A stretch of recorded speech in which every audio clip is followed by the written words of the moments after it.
Thokozani bokokona bomkhulu thokozani.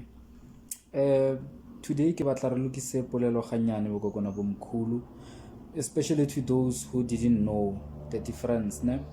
So re tlo bua ka the difference between iphehlo noku thwasa ne, kore lefehlo le go thwasa. In most cases ra utlwa ba re mamang o ile lefehlong, mamang wa thwasa, but re sa understand gore these things it's either ke ntho e one or bjang ne.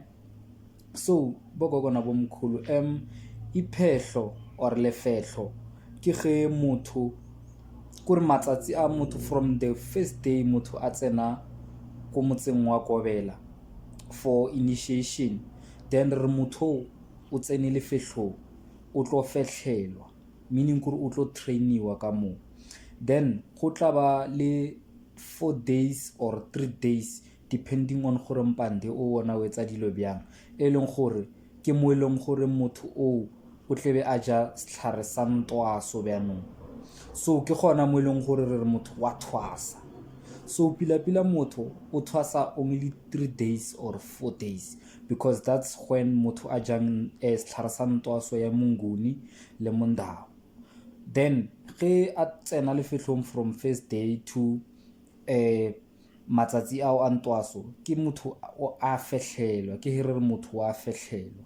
So lefehlo le go thwasa a se ntho e one bokokona bomkhulu, ke di stage fela. Lefehlo go thoma lefehlo pele motho a fehlelwe, then motho a thwase, then the last stage motho a isiwe gae semmuso. I hope ba ne ba sa itse now ba tla ba le kitso about these things. O ska makala ba re motho wa thwasa or ba re motho wa fehlelwa o sa understand gore na re pila ke eng se motho a se etsang. Thokoza.